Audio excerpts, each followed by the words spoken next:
আসসালামু আলাইকুম। আজকে তোমরা কি জানো যে হাইড্রোজেন আর অক্সিজেন কেন পর্যায় সারণীতে একসাথে থাকে না? পর্যায় সারণীটি বা কি, পর্যায় সারণী কিভাবে কাজ করে, আজকে আমরা এই সবগুলো নিয়ে আলোচনা করব আজকের এই লাইভ সেশনে। তার আগে আমি আমার আইডি থেকে লাইভটা শেয়ার করে দিই।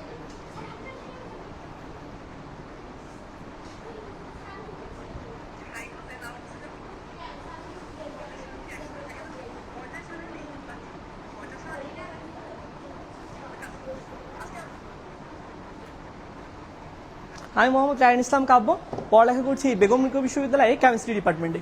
আজকে আমি তোমাদের সাথে আলোচনা করব পর্যায় সারণী নিয়ে। পর্যায় সারণী কি? পর্যায় সারণী হচ্ছে এমন একটি সারণী যেখানে একই বৈশিষ্ট্যের একই ধর্ম প্রদর্শন করে এরকম মৌলগুলোকে একটা নির্দিষ্ট গ্রুপে স্থান দেওয়া হয়। আমরা আজকে এই চ্যাপ্টার নিয়ে আলোচনা করব। তো পর্যায় সারণীকে রসায়নের মেরুদণ্ড বলা হয়। পর্যায় সারণী সম্পর্কে যদি তোমার ধারণা মজবুত থাকে তাহলে কেমিস্ট্রি পড়তে তোমাকে অনেক মজা লাগবে এবং অনেক শিখতে আগ্রহ প্রকাশ করবে। তো আজকে আমরা শুরু করব আমাদের এই কাঙ্ক্ষিত চ্যাপ্টারটি। বিভিন্ন সময় আমাদের বর্তমান পৃথিবীতে 118টির অধিক মৌল রয়েছে। এই 118টিকে মৌলকে আলাদাভাবে মনে রাখা, তাদের ধর্মগুলো আলাদাভাবে মনে রাখা, তারা কী ধরনের রিয়াকশন দেয় বা তারা কী ধরনের বৈশিষ্ট্য প্রদর্শন করে আলাদা আলাদাভাবে মনে রাখা আমাদের জন্য কষ্টকর। এজন্য বিজ্ঞানীরা চেষ্টা করেছেন কিভাবে একটা সারণী প্রকাশ করা যায় যেখানে মৌলগুলোকে একটা নির্দিষ্ট গ্রুপে স্থান দিবে, যে গ্রুপের মৌলগুলো একই ধরনের রিয়াকশন দিবে, একই ধরনের ধর্ম প্রদর্শন করবে।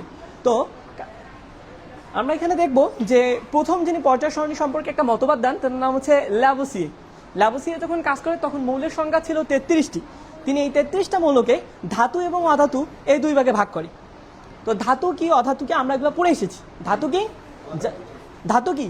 যারা সর্বশেষ শক্তি স্তরে ইলেকট্রন কি করে বলো, কি করে? ত্যাগ করে। আর অধাতু কি? যে সকল মৌল তাদের সর্বশেষ শক্তি স্তরে এক বা একাধিক ইলেকট্রন কি করে? গ্রহণ করে। তো এই ধাতু কি অধাতু কি এটার উপর ডিপেন্ড করে ল্যাভোসিয়ে কি করছে? মৌলসমূহকে দুই ভাগে ভাগ করছে। এর পরবর্তীতে আমাদের ডোবেরাইন আসছে। ডোবেরাইন আসার পর উনি বলল যে উনি একটা থিওরি দেয়। থিওরিটা কি? এটাকে বলা হয় ত্রয়ী সূত্র। ত্রয়ী মানে কি? তিন, তাই না? তো ডোবেরাইন কাজ করছিল তিনটা পরমাণু নিয়ে। কয়টা? তিনটা। উনি বলছে যে দ্বিতীয় মৌলের পারমাণবিক ভর প্রথম ও তৃতীয় মৌলের পারমাণবিক ভরের যোগফলের অর্ধেক বা কাছাকাছি। একে ডোবেরাইনের ত্রয়ী সূত্র বলে। তোমরা পর্যায় সারণীতে খেয়াল করে দেখবা যে ক্লোরিন এবং আয়োডিনের আমরা যদি ভরকে যোগ করি, যোগ করার পর কি করব? গড় করব। তাহলে আমরা কার ভর পাবো? আমরা ব্রোমিনের ভর পাবো। বোঝা গেছে? তো পর্যায় সারণী আমি কি বলছি যে একদিনের পরিশ্রম একজন মানুষের ফলাফল না, অনেকজন বিজ্ঞানীর অনেক দিনের অক্লান্ত পরিশ্রমের পর আমরা কি পেয়েছি বলো? আজকের পর্যায় সারণী। তো প্রথমে আমাদের দিছে কে বলো? ল্যাভোসিয়ে। এরপর কি আসলো? ডোবেরাইনের ত্রয়ী সূত্র। এরপর আমাদের নিউল্যান্ড অষ্টক সূত্র দিছে। তো নিউল্যান্ড সাহেব বলছে যে মৌলসমূহকে যদি পারমাণবিক ভরের ছোট থেকে বড় অনুসারে সাজানো হয় তবে যে কোনো মৌলের একটি ধর্ম তার অষ্টম মৌলের ধর্মের সাথে মিলে যায়। অর্থাৎ আমি পারমাণবিক ভর যা ছোট তাকে আগে স্থান দিব, যার পারমাণবিক ভর বড় তাকে কোথায় স্থান দিব? পরে। এভাবে যদি আমি সাজাই তাহলে প্রথম মৌলের সঙ্গে কার সম্পর্ক পাবো বলো? কথা বলো, কার সম্পর্ক পাবো? অষ্টম মৌলের। বোঝা গেছে? আমরা কয়টা সূত্র নিয়ে আলোচনা করলাম। আমরা পর্যায় সারণী ফিল করার আগে, বুঝার আগে যে বিজ্ঞানীরা এতদিনের পরিশ্রম এতদিনের কাজ করেছে তাদের সম্পর্কে একটু জানবো না? দ্যাটস ওয়াই আমি প্রথমে একটু সূত্রগুলো আলোচনা করে নিচ্ছি। কথা কি বোঝা যাচ্ছে আমার? আচ্ছা দেখো, ডোবেরাইনের অষ্টক সূত্র দেওয়ার পর আমাদের মেন্ডেলিভের সূত্র আসছে। কি আসছে? মেন্ডেলিভ। দেখো এতক্ষণ পর্যন্ত অনেকগুলো মৌল, আজকে যে আমাদের 118টা মৌল, তখন কি 118টা মৌল ছিল না? ততদিন পর্যন্ত এতগুলো মৌল আবিষ্কারই হয়নি। তো ল্যাভোসিয়ে 33টা মৌল নিয়ে আসছে। মেন্ডেলিভের সময় সেটা এসে দাঁড়িয়েছে কততে? 63তে। কততে? 63তে। এই 63 মৌল নিয়ে আবিষ্কার করছে। এই সবগুলো উনি দিতে পারেনি। এর মধ্যে কিছু কিছু ফাঁকা জায়গা রাখছে। কি জায়গা রাখছে? ফাঁকা জায়গা। উনি ভবিষ্যৎকরণ করছিল যে কিছু কিছু মৌল আছে এই ফাঁকা জায়গাগুলোয় বসবে। কি বলছিল? কিছু কিছু মৌল আছে এই ফাঁকা জায়গাগুলোয় বসবে। অর্থাৎ মৌল সম্পর্কে তিনি একটা ভবিষ্যৎবাণী করছে। কি করছে? ভবিষ্যৎবাণী করছে। এরপর 1913 সালে আমরা যদি হচ্ছে পারমাণবিক ভর অনুসারে সাজাই তাহলে কিছু ত্রুটি পরিলক্ষিত হয়। কি পরিলক্ষিত হয়? ত্রুটি। তো যখন প্রবলেম আসে তখন কি আসে? সলিউশন আসে। যখন প্রবলেম আসে তখন কি আসবে? সলিউশন আসবে। আমরা যদি দেখি যে হচ্ছে আর্গন, পটাশিয়াম, ক্যালসিয়াম, তো দেখবো যে ভর অনুযায়ী বসলে তাহলে কি হয়? প্রবলেম হয়। এর জন্য পারমাণবিক ভরের পরিবর্তে 1913 সালে মোস্টাই কি বলছে যে পারমাণবিক ভর অনুসারে সাজাবো না। কি অনুসারে সাজাবো? পারমাণবিক সংখ্যা অনুসারে। কি অনুসারে সাজাবো? পারমাণবিক সংখ্যা অনুসারে। তো আমাদের যে আজকের এই পর্যায় সারণী রয়েছে, আজকের পর্যায় সারণী আমাদের যে এই পর্যায় সারণীটা তোমরা দেখছো এটা কিসের উপর ভিত্তি করে? মোস্লের। কার উপর? মোস্লে। এখানে কি করা হয়েছে? পারমাণবিক সংখ্যা ইউজ করা হয়েছে। কি করা হয়েছে? পারমাণবিক সংখ্যা। তোমরা যদি এই পর্যায় সারণীর দিকে তাকাও তাহলে আমরা দেখতেছি ক্যালসিয়াম, কাকে দেখবো? ক্যালসিয়াম আর পটাশিয়াম। দেখবা হচ্ছে দুইজনের ভর প্রায় সেম, দুইজনের ভর কি ভাই পুরা সেম। তাহলে কাকে স্থান আগে দিব কাকে পরে দিব এটা নিয়ে একটা কনফিউশন চলে আসে না? তো মুসলিম যখন আমাকে বললো যে পারমাণবিক সংখ্যা, কি বলছে? পারমাণবিক সংখ্যা অনুসারে বসাবো, তখন পটাশিয়ামের পারমাণবিক সংখ্যা 19, ক্যালসিয়ামের পারমাণবিক সংখ্যা কত? 20। তখন কি আর এই প্রবলেমটা থাকবে? তখন আমাদের এই প্রবলেমটা সমাধান হয়ে গেল না? তাহলে আমি আজকের ক্লাস শুরুতে তোমাদেরকে কি নিয়ে আলোচনা করাইলাম? আলোচনা করাইছি আজকে আমরা হচ্ছে 4 জন বিজ্ঞানীর মতবাদ নিয়ে। কয়জন? প্রথমে কে বললো? ল্যাবোসিয়ে। কে বলছে? ল্যাবোসিয়ে। উনি কিভাবে ভাগ করছে? ধাতু এবং অধাতু। এরপর কি আসছে বলো? ডোবেরাইনের ত্রয়ী সূত্র। কি সূত্র? ত্রয়ী সূত্র। তারপর নিউল্যান্ডের অষ্টক সূত্র। এরপর মেন্ডেলিভের সূত্র। তারপর মেন্ডেলিভের সূত্রে পারমাণবিক ভরের জায়গায় আমরা কি ইউজ করছি? পারমাণবিক সংখ্যা। যার ফলে আমরা এই আজকের আধুনিক পর্যায়ে সারণী পড়ছি। বুঝা গেছে? এখনো আমি বোঝানো শুরু করিনি, আমি এতক্ষণ থেকে কি করলাম? ওয়ার্ম আপ বলতে পারো যে কিভাবে আধুনিক পর্যায় সারণী আসলো, এটার একটা কম্প্যাক্ট ধারণা তোমাদেরকে দিলাম। এতটুকু ক্লিয়ার? আমরা কি সামনে যাব? ওকে, তাহলে দেখো পর্যায় সারণীর এখন আমরা কিছু বৈশিষ্ট্য পড়বো। পর্যায় সারণী কি পড়বো ভাইয়া? বৈশিষ্ট্য। এই পর্যায় সারণীতে টোটাল 118টা মৌল আছে। কটা মৌল আছে? 18টা। আমি যখন তোমাদের মতো ক্লাস 8-এ ছিলাম তখন আমি 118টা মৌল মুখস্থ করে ফেলছি। ঠিক আছে? তো তোমাদের 118টা মৌল মুখস্থ করতে হবে না, তোমাদের হচ্ছে 1 থেকে 30 পর্যন্ত করলে হবে। কত পর্যন্ত হবে? 1 থেকে 30 পর্যন্ত। আমরা যখন পারমাণবিক সংখ্যা মুখস্থ রাখতে পারবো তখন আমরা ইলেকট্রিক্যাল কনফিগারেশন করতে পারবো। বুঝা গেছে? ইলেকট্রন বিন্যাস করতে পারবো। কি করতে পারবো? ইলেকট্রন বিন্যাস। যখন আমরা ইলেকট্রন বিন্যাস করতে পারবো তখন আমরা ওই মৌলের ধর্ম সম্পর্কে জানতে পারবো। কি সম্পর্কে জানতে পারবো? ধর্ম, ক্যারেক্টার, বৈশিষ্ট্য, তাই না? ওই কি করে, ওই দিবে নাকি গ্রহণ করবে, ওই কি ধরনের রিয়াকশন দিবে, ওর স্থান কোথায় হবে, ওর কাজ কি। বুঝা গেছে? তাহলে ইলেকট্রন বিন্যাসের মাধ্যমে আমরা কি করতে পারবো? সব করতে পারবো। ইলেকট্রন বিন্যাসটা কিভাবে আসবে? পারমাণবিক সংখ্যা থেকে। কি থেকে আসবে? পারমাণবিক সংখ্যা। আর এই পারমাণবিক সংখ্যার জন্য আমাদের এটাকে মুখস্থ করতে হবে। কথা কি বোঝা গেছে? তো এসএসসি এইচএসসি দুইটাই তোমাদের জন্য 30টা এনাফ। কয়টা এনাফ? 30টা। এখন আমরা পর্যায় সারণীর বৈশিষ্ট্য দেখবো। এই পর্যায় সারণীতে টোটাল পর্যায় আছে 7টা। টোটাল পর্যায় কতগুলো আছে ভাইয়া? 7টা। পর্যায় বলতে কি বোঝায় বলো? বাম থেকে ডানে বিস্তৃত। বাম থেকে ডানে বিস্তৃত। বাম থেকে ডানে বিস্তৃত গুলোকে আমরা কি বলবো ভাইয়া? পর্যায়। কি বলবো? পর্যায়। আর উপর থেকে নিচে যে আমাদের সাজানো আছে এগুলোকে আমরা বলবো গ্রুপ। কি বলবো? গ্রুপ। বুঝা গেছে? তাহলে পর্যায় কোনগুলো? বাম থেকে ডানে বিস্তৃত। পর্যায় কিভাবে বিস্তৃত?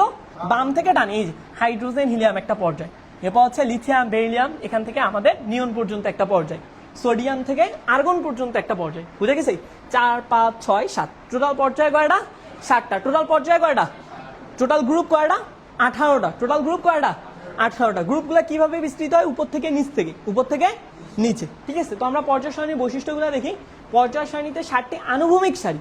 পর্যায়গুলোকে আমরা কি বলতেছি? আনুভূমিক সারি। আর গ্রুপগুলো হচ্ছে কি বলতো? খাড়া স্তম্ভ। কিসের মতো? খাড়া স্তম্ভ। প্রতিটি পর্যায়ে বাম দিক থেকে 1 থেকে শুরু করে অন্যদিকে 18 পর্যন্ত বিস্তৃত। গ্রুপ কিভাবে বিস্তৃত? 1 থেকে শুরু করে 18 পর্যন্ত। 1 থেকে শুরু করে 18 পর্যন্ত। এরপর দেখো কি বলছে? মূল পর্যায় সারণীর নিচে আলাদাভাবে ল্যান্থানাইট ও অ্যাক্টিনিয়াম সারির মৌলকে। আচ্ছা আমরা দেখি পর্যায় সারণী এটা। এখানে নিচে যে মৌলগুলো আছে এটা হচ্ছে ল্যান্থানাম থেকে লুথেনিয়াম। কি বললাম? ল্যান্থানাম থেকে লুথেনিয়াম। অ্যাক্টিনিয়াম থেকে লরেন্সিয়াম। অ্যাক্টিনিয়াম থেকে কথা বলো। অ্যাক্টিনিয়াম থেকে লরেন্সিয়াম। এই যে 15টা মৌল আছে এদের অবস্থান ছিল পর্যায় সারণীর 3 নং গ্রুপে। কয় নং গ্রুপে বললাম ভাইয়া? পর্যায় সারণীর কয় নং গ্রুপে? 3 নং গ্রুপে। দেখো আমরা বলছি যে পর্যায় সারণী আসলে কি? যেখানে একই ধর্ম বৈশিষ্ট্য রিপ্রেজেন্টকারী মৌলগুলোকে একটা নির্দিষ্ট গ্রুপে রাখা হয়। কিসে রাখা হয় ভাইয়া? একটা নির্দিষ্ট গ্রুপে। আমরা যদি পর্যায় সারণীর 3 নং গ্রুপে দেখি, এই দেখো এখানে কি লেখা আছে? ল্যান্থানাম 57 থেকে 71। 57 থেকে 71। এটা তারা কি বোঝাচ্ছে? যে 57 থেকে 71 পর্যন্ত যাদের পারমাণবিক সংখ্যা তারা সবাই কার ধর্ম বৈশিষ্ট্য প্রদর্শন করে? গ্রুপ 3-এর। কার ধর্ম বৈশিষ্ট্য প্রদর্শন করে? গ্রুপ 3-এ। যেহেতু তারা একই ধরনের ধর্ম বৈশিষ্ট্য প্রদর্শন করে তাই তাদের স্থান কোথায় হওয়ার কথা? 3 নং পর্যায়ে, সরি 1, 2, 3, 4, 5। 5 নং পর্যায়ের 3 নং গ্রুপে। কি বললাম? 5 নং পর্যায়ের 3 নং গ্রুপে। কিন্তু এতগুলো মৌলকে যদি আমি একটা জায়গায় দিই তাহলে পর্যায় সারণী কি নষ্ট হয়ে যায়? সৌন্দর্য নষ্ট হয়ে যায়। কি হয়ে যায়? সৌন্দর্য নষ্ট হয়ে যায়। দ্যাটস ওয়াই আমি এই 15টা মৌলকে আলাদা করে পর্যায় সারণীর নিচে স্থান দিচ্ছি। কথা কি বোঝা গেছে? সিমিলার ওয়েতে আমাদের 7 নং পর্যায়ের, কয় নং পর্যায়ের? 7 নং পর্যায়ের 3 নং গ্রুপে একটা নিচ্ছে। এখানে কি আছে? অ্যাক্টিনিয়াম থেকে লরেন্সিয়াম। অ্যাক্টিনিয়াম থেকে লরেন্সিয়াম। এই 15টা মৌলকে কোথায় স্থান দেওয়া হয়েছে? নিচে। তো আমরা যদি দেখি একটু যে এই যে 15টা মৌল আছে ল্যান্থানাম থেকে লুথেনিয়াম, এই 15টা হচ্ছে ল্যান্থানাইট সেই মৌল। কোন সারি মৌল? ল্যান্থানাইট। এদের স্থান কোথায়? পর্যায় সারণীর 3 নং গ্রুপের কি বললাম ভাইয়া 3 নং গ্রুপের 5 নং পর্যায়ে। কত নং পর্যায়ে? 5 নং পর্যায়ে। ঠিক তেমনি ভাবে আমাদের এই যে অ্যাক্টিনাইট সেই যে মৌল আছে এদের অবস্থান পর্যায় সারণীর 3 নং গ্রুপে। কথা কি বোঝা গেছে? কেন? কারণ তারা একই ধরনের বৈশিষ্ট্য প্রদর্শন করে। একই ধরনের কি করে? বৈশিষ্ট্য প্রদর্শন করে। আমরা নেক্সট বৈশিষ্ট্যগুলো দেখি। এরপর দেখো এখানে কি বলছে, পর্যায় 1-এ 2টা মৌল আছে, পর্যায় 2-এ দেখো এগুলো আমরা এখন দেখবো। পর্যায় 1-এ মৌল হচ্ছে 2টা। পর্যায় 1-এ মৌল কয়টা? 2টা। শুধুমাত্র হচ্ছে হাইড্রোজেন, শুধুমাত্র কিভাবে বললাম, একটা হাইড্রোজেন আর হচ্ছে আমার হিলিয়াম। এরপর যদি আমরা দেখি যে পর্যায় হচ্ছে যথাক্রমে 2 এবং 3-এ 8টা করে মৌল আছে। কতগুলো করে মৌল আছে? 8টা করে। তো তোমরা যদি হচ্ছে বই খুলে পর্যায় সারণীটা একটু খুলে রাখো তাহলে এগুলো একটু দেখে নিতে পারবা। বুঝা গেছে? তো আমাদের কেমিস্ট্রি হচ্ছে কিছু পরিমাণ অংশ আমাদের মেমোরাইজ করতে হবে। কি করতে হবে? মুখস্থ যেটাকে আমরা বলি, তাই না? কিছু হচ্ছে রিয়াকশন বুঝতে হবে আর হচ্ছে আমাদের বেশি বেশি প্র্যাকটিস করতে হবে। বুঝা গেছে আমার কথা? আসো আমরা তারপর হচ্ছে নেক্সট বৈশিষ্ট্যগুলো দেখি। পর্যায় 1-এ কয়টা মৌল রয়েছে? 2টা। পর্যায় 2 এবং 3-এ কয়টা আছে? 8টা। পর্যায় 2-এ কি কি আছে বলো? পর্যায় 1-এ কি গেল? হাইড্রোজেন এবং হিলিয়াম। হাইড্রোজেন এবং হিলিয়াম। তারপর আমার হচ্ছে লিথিয়াম থেকে শুরু হবে। কি থেকে শুরু হবে? লিথিয়াম থেকে শুরু হবে। কিসে শেষ হবে? নিয়নে। কিসে শেষ হবে? নিয়নে। গ্রুপ পর্যায় 3-এ আমাদের কি আসতেছে? সোডিয়াম থেকে শুরু করে আর্গন পর্যন্ত। সোডিয়াম থেকে শুরু করে আর্গন পর্যন্ত এই 8টা পরমাণুর স্থান কোথায়? পর্যায় সারণীর বলো 3 নং পর্যায়ে। কয় নং পর্যায়? 3 নং পর্যায়। এরপর দেখো পর্যায় 2 এবং 3-এ 8টি করে মৌল। পর্যায় 4 এবং 5-এ 18টি। কয়টি করে? 18টি। এবং 6 এবং 7-এ কটা করে মৌল রয়েছে? 32টা। কটা করে রয়েছে? 32টা। এই পর্যায়ে 6 এবং 7 কারা থাকে? ল্যান্থানাইট এবং অ্যাক্টিনাইট শ্রেণীর মৌল থাকে। কারা থাকে? ল্যান্থানাইট এবং অ্যাক্টিনাইট শ্রেণীর মৌল। কথা কি বোঝা গেছে? আমরা কি দেখলাম? পর্যায়ের বৈশিষ্ট্যগুলা। ঠিক আছে? এবার হচ্ছে দেখো গ্রুপ 1-এ কয়টি মৌল রয়েছে? 7টি। গ্রুপ কিভাবে বলছি? যে উপর থেকে নিচে থাকে। গ্রুপ কিভাবে থাকে? উপর থেকে নিচে। তাহলে গ্রুপ 1-এ কয়টি মৌল রয়েছে? 7টি। গ্রুপ 2-এ কয়টা রয়েছে? 6টি। আর 3-এ হচ্ছে 32টি। 3-এ কয়টি? 32টি। কারণ 3-এ কে কে থাকে বলো? ল্যান্থানাইট এবং অ্যাক্টিনাইট শ্রেণীর মৌল। গ্রুপ 3-এ কে কে থাকে? ল্যান্থানাইট এবং অ্যাক্টিনাইট শ্রেণীর মৌল। এরপর আমাদের দেখো গ্রুপ 4 থেকে 12 পর্যন্ত। গ্রুপ কত থেকে? 4 থেকে 12 পর্যন্ত। গ্রুপ 4 থেকে 12 পর্যন্ত আমাদের মৌল কয়টা করে দেখো তোমরা। এই দেখো গ্রুপ 4। কি বললাম? গ্রুপ 4। এই এখান থেকে শুরু হলো আমাদের, থেকে শুরু করে কত পর্যন্ত? 12 পর্যন্ত। কত পর্যন্ত? 12 পর্যন্ত। কতগুলো করে মৌল আছে দেখো তো? 4টা করে আছে। কতটা করে আছে? 4টা। দেখো আমি কিন্তু 4 থেকে বলছি, 3 কিন্তু না। কারণ 3-এ কি আছে? ল্যান্থানাইট এবং অ্যাক্টিনাইট আছে। তাহলে এটা কি ধর্ম ব্যতিক্রম না? তাহলে আমরা কত থেকে বললাম? 3 থেকে শুরু করে কত পর্যন্ত? 12 পর্যন্ত। কয়টা করে মৌল আছে? 4টা। বুঝা গেছে? একে কয়টা থাকে? 1 নং গ্রুপে কয়টা থাকে? পর্যায় ছিল, তাই না? 1 নং গ্রুপে থেকে 7টা। কয়টা? 2 নঙ্গে থেকে কয়টা? 6টা। আর 3 নম্বরে কয়টা থাকে? 32টা। কারণ আমার ল্যান্থানাইট এবং অ্যাক্টিনাইট এই 3 নং গ্রুপে কাউন্ট হবে। আর 4 থেকে 12 পর্যন্ত আমার কয়টা করে থাকবে? 4টা করে থাকবে। কথা বোঝা গেছে? এবার তোমরা দেখো হচ্ছে 13 থেকে 17 পর্যন্ত। 13 থেকে 17 পর্যন্ত আমার কয়টা করে মৌল আছে? 6টা। কয়টা করে মৌল আছে? 6টা। এবং আমার লাস্ট 18 নং গ্রুপে 7টা মৌল আছে। কয়টা মৌল আছে? তাহলে পর্যায় সারণী সম্পর্কে বেসিক ধারণা হয়েছে। সামনে তোমাদের আরো যখন তোমরা হচ্ছে ইন্টারভিউ উঠবে অ্যাডমিশনে আরো বেশি কিছু জানতে পাবো। আমাদের এখানে আমরা পর্যায় সারণী সম্পর্কে জানলাম যে 7টা পর্যায় 18টা গ্রুপ। 7টা পর্যায় 18টা গ্রুপ। গ্রুপে কতগুলো করে মৌল আছে, এরপর পর্যায়ে কতগুলো করে মৌল আছে। এতটুকু পর্যন্ত ক্লিয়ার? সবারই ক্লিয়ার? ওকে। এরপর দেখো এবার আমরা দেখবো যে ইলেকট্রন বিন্যাসের মাধ্যমে। কি বললাম? ইলেকট্রন বিন্যাসে। এখন কিন্তু বুঝতে হবে। এখন কি হবে?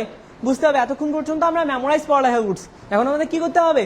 বুঝতে হবে। তো আমরা দেখবো যে একটা ইলেকট্রন বিন্যাসের মাধ্যমে একটা মৌল পর্যায় সারণীর কত নম্বর গ্রুপে, কত নম্বর গ্রুপে আছে এগুলা আমরা দেখতে পাবো।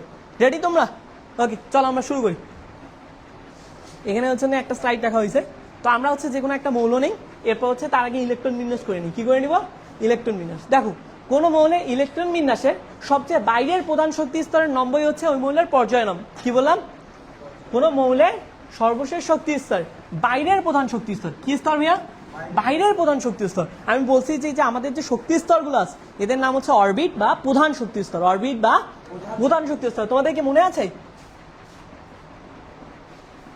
দেখো এখন আমরা দেখবো, আমরা ইলেকট্রন বিন্যাস করবো যে কোনো একটা মৌলের। ধরো আমরা সাপোজ সোডিয়ামের করি। কিসের করবো? সোডিয়াম।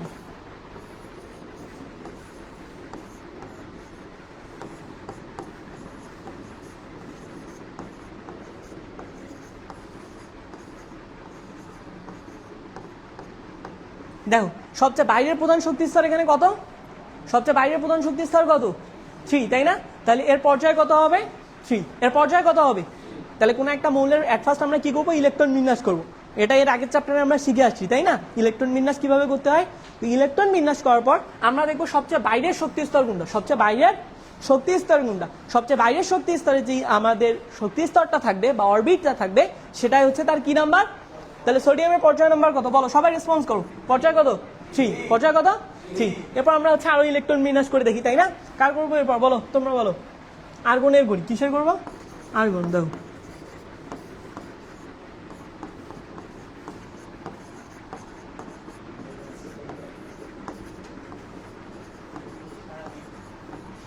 দেখো আর্গনও কত নং পর্যায়ের মৌল, আর্গনও কত নং পর্যায়ের মৌল 3। কথা কি বোঝা গেছে? আমরা এইভাবে যে কোনো একটা মৌলে ইলেকট্রন বিন্যাস করে তার পর্যায় বের করতে পারবো। এক ফার্স্ট কি করবো, ইলেকট্রন বিন্যাস করবো। তারপর আমরা দেখবো যে বাইরের কক্ষপথ কত, বাইরের কক্ষপথ কত। বাইরের কক্ষপথেই হবে, বাইরের কক্ষপথেই হবে কি বলো, বাইরের কক্ষপথেই হবে কি ওই মৌলের পর্যায় নম্বর।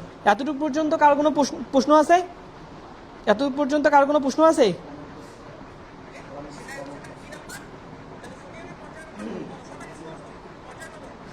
সাউন্ড কি হচ্ছে? আচ্ছা আচ্ছা, এখন হচ্ছে আমরা গ্রুপ নাম্বার দেখবো। কি দেখবো বলো, গ্রুপ নাম্বার দেখবো। তো পর্যায় সারণীর আমরা যখন গ্রুপ করব তখন আমাদের 3টা রুলস মাথায় রাখতে হবে। কটা মাথায় রাখতে হবে? 3টা। দেখো 1 নাম্বার হচ্ছে আমরা এখন ব্লক দেখবো। কি দেখবো? ব্লক।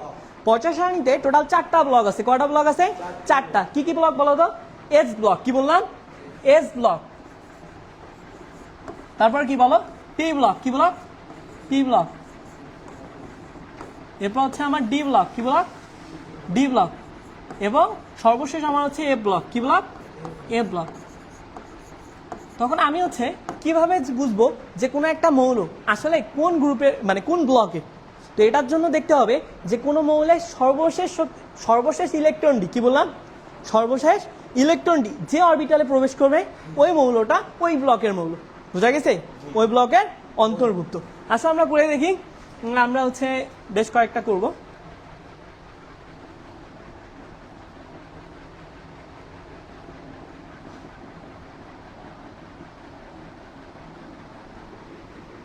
এখানে দেখো যে সোডিয়ামের ক্ষেত্রে সর্বশেষ ইলেকট্রনটা কত নং অরবিটাল, কোন অরবিটালে প্রবেশ করছে?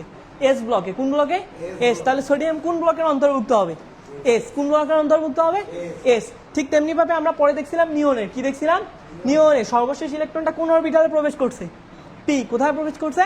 পি। তাহলে এর গ্রুপ কোন ব্লকের অন্তর্ভুক্ত হবে? নিয়ন পি। বুঝা গেছে? তাহলে আমার সর্বশেষ ইলেকট্রনটা যে ব্লকে প্রবেশ করবে সেটা সেই ব্লকের অন্তর্ভুক্ত। এতটুকু পর্যন্ত ক্লিয়ার? আমরা দেখি কয়েকটা এক্সাম্পল দেখবো।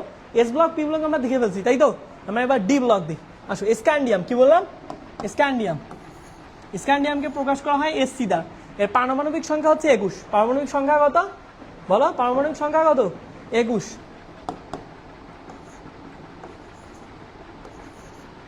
ইলেকট্রন বিন্যাস করে আসো।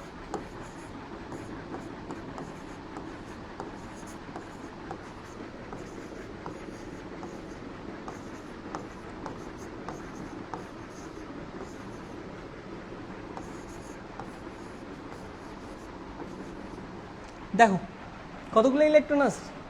10, 12, 6, 18। কত হলো? 18। এরপর কত হবে বলো? 2, 20। এরপর কত হবে? 21। সর্বশেষ ইলেকট্রনটা কোন ব্লকে প্রবেশ করলো? সর্বশেষ ইলেকট্রনটা কোথায় প্রবেশ করছে বলো? ডিতে। তাহলে এটা কোন ব্লকের অন্তর্ভুক্ত হবে? কোন ব্লকের অন্তর্ভুক্ত হবে বলো? ডি। কনসেপ্ট কি ক্লিয়ার?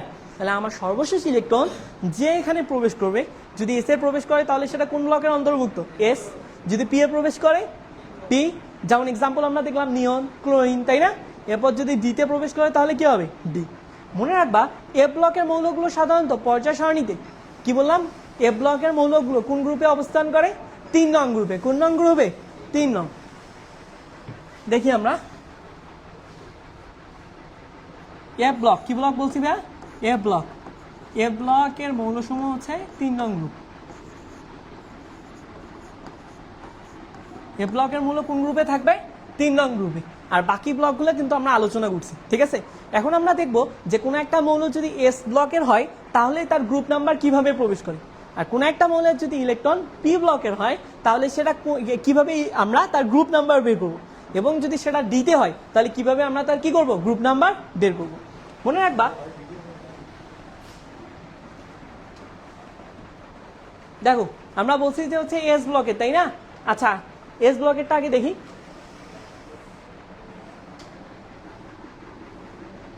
তা আমরা বললাম যে হাইড্রোজেন, কি বললাম ভাইয়া, কি বলছি বলো, হাইড্রোজেন। হাইড্রোজেনের কয়টা ইলেকট্রন আছে, একটা, তাহলে আমরা কি বলতে পারি 1s1। তাহলে এটার পর্যায় নাম্বার কত, 1। পর্যায় নাম্বার কত, 1। ইলেকট্রনটা লাস্ট কই প্রবেশ করছে, এস ব্লকে। কোন ব্লকে প্রবেশ করছে, এস। তাহলে হচ্ছে এর গ্রুপ নাম্বার কত হবে, 1। গ্রুপ নাম্বার কত হবে, 1। তাহলে এবার দেখো আমরা পি ব্লকের একটা মৌলের ইলেকট্রন বিন্যাস করি। তোমরা মনে রাখবা, যদি কোনো একটা মৌল এস ব্লকের অন্তর্ভুক্ত হয়, কি বললাম, কোনো একটা মৌল এস ব্লকের অন্তর্ভুক্ত হয়, তাহলে এস অরবিটালের ইলেকট্রন সংখ্যাই ওই মৌলের গ্রুপ নম্বর। কি বললাম, এস মৌলের এস অরবিটালের ইলেকট্রন সংখ্যাই, এস অরবিটালের ইলেকট্রন সংখ্যাই ওই মৌলের গ্রুপ নম্বর, ওই মৌলের। বুঝা গেছে? আমরা ম্যাগনেসিয়ামের ইলেকট্রন বিন্যাস করি, তাহলে কি হবে বলো, ম্যাগনেসিয়ামের পারমাণবিক সংখ্যা কত, রেসপন্স করো, কত বলতে পারো না, কত, 12। কত ভাইয়া, 12। তাহলে কি হবে বলো,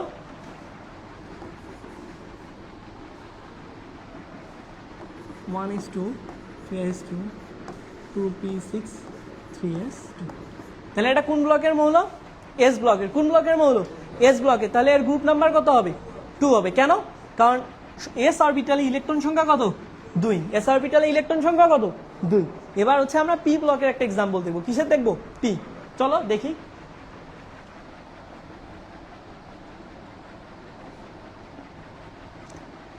আমরা বললাম যে ক্লোরিন, কি বললাম ভাইয়া বলো তো, ক্লোরিন। ক্লোরিনের পারমাণবিক সংখ্যা কত, 17। কত, 17।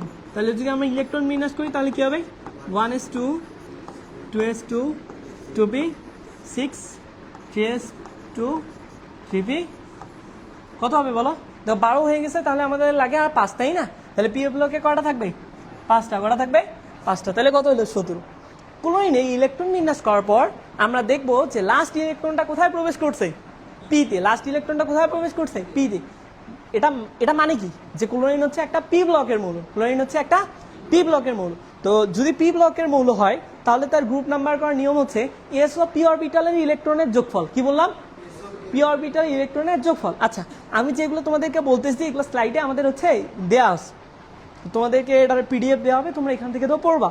এখন হচ্ছে আগে বুঝো, কি করতে হবে, বুঝতে হবে। তো এস আর পি অরবিটালে ইলেকট্রনের সংখ্যার যোগফল কত হয় বলো তো, 2 + 5। কত হবে, 2 + 5 7।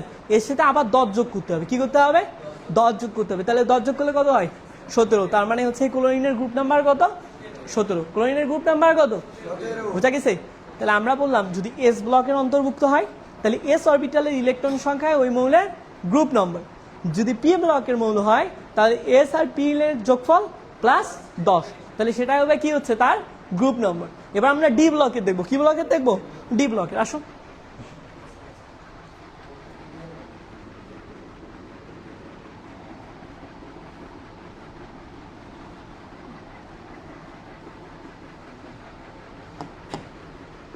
স্ক্যান্ডিয়াম।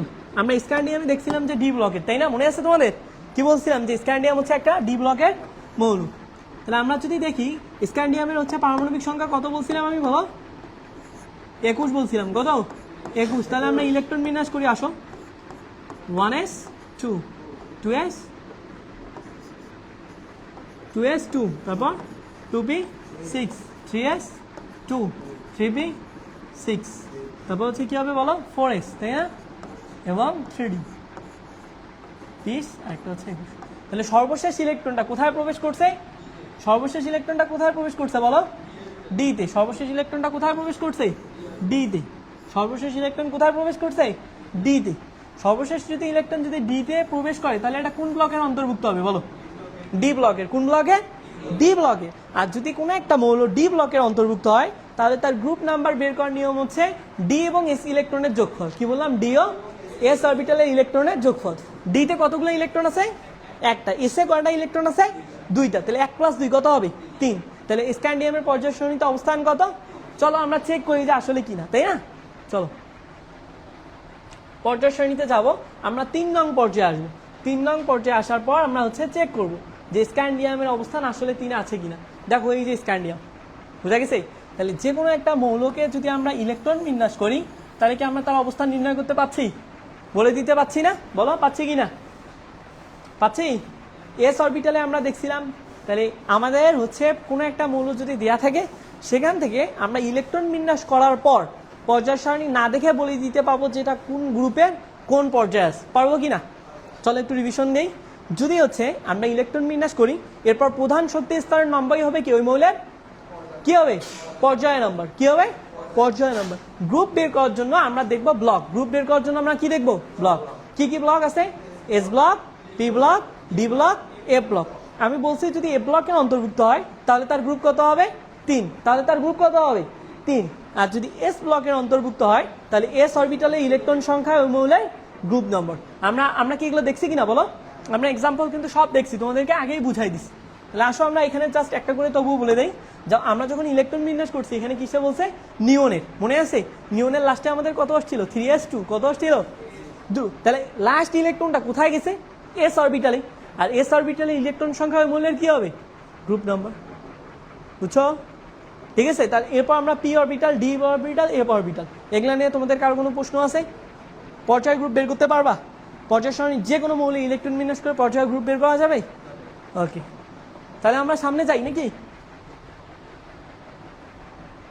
দেখো এখানে তোমাদের বইয়ের একটা পেজ আমি নিয়ে আসছি। এখানে দেয়া ছিল হচ্ছে যে হাইড্রোজেন থেকে জিঙ্ক পর্যন্ত। কত থেকে দেয়া ছিল? হাইড্রোজেন থেকে জিঙ্ক পর্যন্ত। এগুলো হচ্ছে তোমরা সব ইলেকট্রন বিন্যাস করবা, করার পর হচ্ছে আইডেন্টিফাই করবা যে কোনটা কোন পর্যায়ে কোন গ্রুপে। চলো আমরা একটু ট্রাই করি। তো আমরা হচ্ছে অ্যান্সারটা দেখবো না এখানে, ঠিক আছে? আমরা হচ্ছে ইলেকট্রন বিন্যাস দেখবো, দেখে বলবো যে এর পর্যায় কত, গ্রুপ কত। রেডি তোমরা? ওকে, আসো আমরা দেখবো যে স্ক্যান্ডিয়াম আমরা অলরেডি দেখছি, তাই না? ক্যালসিয়ামে আসো। ক্যালসিয়ামের পর্যায় কত হবে? বলো ক্যালসিয়ামের পর্যায় কত হবে? ক্যালসিয়ামের দিকে তাকাও সবাই। লাস্ট ইলেকট্রনটা কোথায় প্রবেশ করছে? 4s এ। সর্বশেষ শক্তি স্তর কত? সর্বশেষ শক্তি স্তর কত? 4। তাহলে এর পর্যায় কত? 4। ইলেকট্রন কোথায় প্রবেশ করছে? এসে। তাহলে কোন ব্লকের অন্তর্ভুক্ত? এসে। তাহলে এর গ্রুপ সংখ্যা কত হবে? 2। এসে কত হবে? 2। বুঝা গেছে? এরপর আমরা আবার দেখবো সিলিকন। দেখি কি দেখবো? সিলিকন। সিলিকনের পারমাণবিক সংখ্যা কত? 14। লাস্ট ইলেকট্রনটা কোথায় গেছে দেখো তো? পিতে গেছে। কোথায় গেছে? পিতে। এর পর্যায় কত হবে? পর্যায় কত হবে? 3। আর গ্রুপ কি হবে বলো? পি এর ক্ষেত্রে আমরা ফর্মুলা পড়ছি যে এস প্লাস পি। কি বলছে? S plus P plus 10। S plus P plus কত ভাইয়া? 10। তাহলে এসে কতগুলো আছে দেখো? 2 প্লাস পি এ কতগুলো আছে? পি এ কতগুলো আছে? 2 প্লাস কত? 10। তাহলে গ্রুপ কত হবে? 4D। গ্রুপ কত হবে? 4D। বুঝো বুঝো? বুঝা গেছে? এটা নিয়ে আর কখনো তোমাদের কোনো প্রশ্ন থাকবে মনে? একদম ক্রিস্টাল ক্লিয়ার। আমরা সামনে যাব। ওকে, দেখো মৌলের ইলেকট্রন বিন্যাস এখানে দিছে। তারপর হচ্ছে ইলেকট্রন বিন্যাস। আমরা যদি হচ্ছে গ্রুপ দেখি, গ্রুপ 1 কে দেখি, গ্রুপ কি কে দেখবো? 1 কে। তাহলে সকলের ইলেকট্রন বিন্যাস লাস্ট কক্ষপথে একটা করে ইলেকট্রন থাকবে। কটা করে থাকবে? একটা করে থাকবে। কটা করে থাকবে বলো? একটা করে। যেমন আমাদের হাইড্রোজেনের লাস্ট ইলেকট্রন এসে কটা আছে?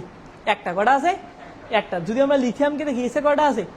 একটা। সোডিয়ামের ক্ষেত্রে একটা। তোমরা কি দেখতেছো?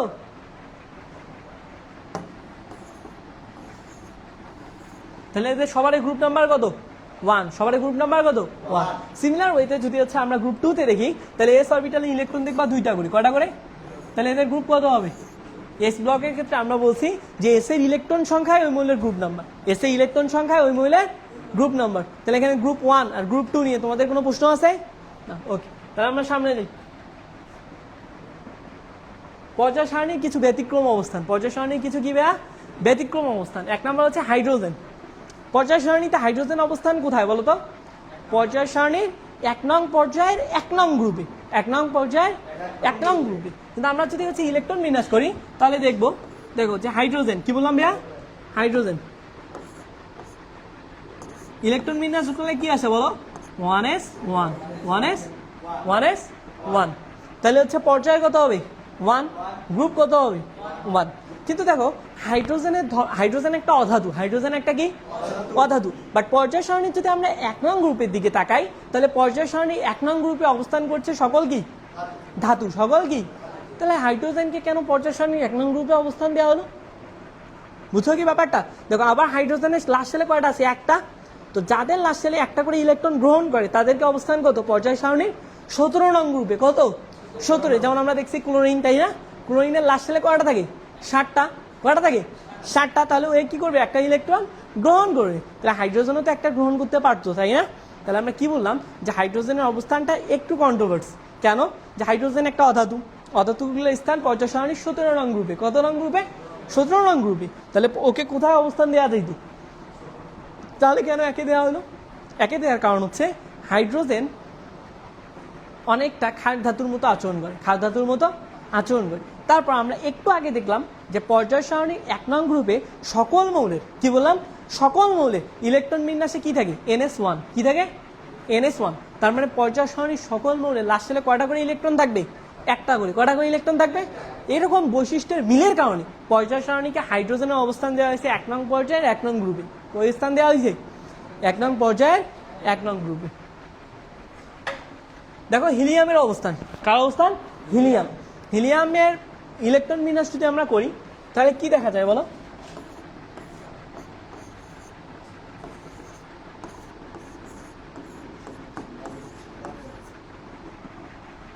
হিলিয়ামের যদি আমরা ইলেকট্রন বিন্যাস করি তাহলে কত আসতেছে বলো? 1s2। ঠিক আছে? তো আমরা যদি 1s2 দেখি তাহলে লাস্ট সেলে কয়টা ইলেকট্রন আছে? 2টা। তাহলে আমরা বলছিলাম এস অরবিটালে যদি ইলেকট্রন সংখ্যা হচ্ছে 2 থাকে, এস ব্লকের অন্তর্ভুক্ত হয়, তাহলে এস অরবিটালের সংখ্যাই তার গ্রুপ নাম্বার। তাহলে হিলিয়ামের গ্রুপ নাম্বার হওয়ার কথা ছিল কত? 2। কিন্তু তাকে স্থান দেওয়া হয় কোথায়?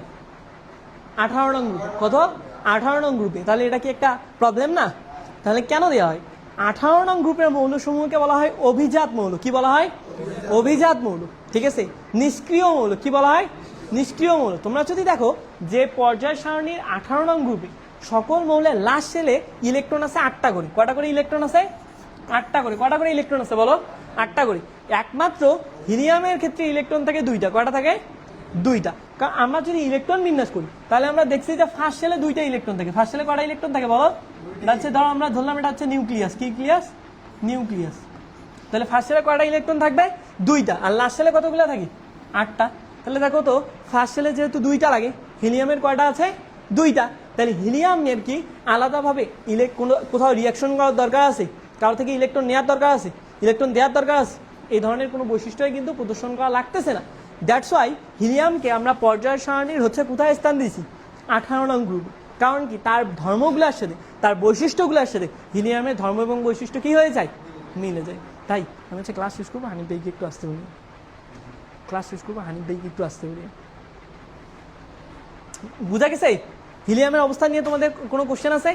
তাহলে আমরা হচ্ছে 2টা ব্যতিক্রম দেখলাম। এরপর দেখবো, দেখো ল্যান্থানাইট এবং অ্যাক্টিনাইট শেড। এটা যখন আমি প্রথমেই পর্যায় সারণী তোমাদেরকে বুঝাই তখন বলছিলাম যে ল্যান্থানাইট এবং অ্যাক্টিনাইট শেডকে কোথায় স্থান দেওয়া হয়েছিল?